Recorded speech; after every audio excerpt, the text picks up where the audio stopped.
ফাঁকা করে দিই।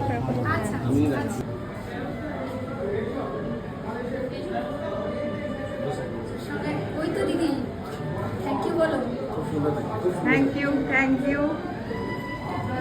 আচ্ছা, এই মালাটা কেন গো? এই যে তোমাদের কি রিচুয়ালস আছে? এই যে হ্যাঁ, এই যে এই মালাটা,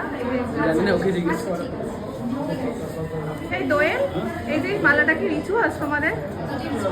রিচুয়াল? পার্বতী ওটা বলা বদল হবে। ও মানে শিবের গলায় মালা দিয়ে মালা বদল হবে। এটা কিন্তু ইউনিক, আমি এটা দেখিনি। না, আমাদের আগে আকন্দের মালাই বদল হবে। ও আচ্ছা, তারপরে রজনীগন্ধা মালা। চ আমার সাথেই চল, কিছু করার নেই।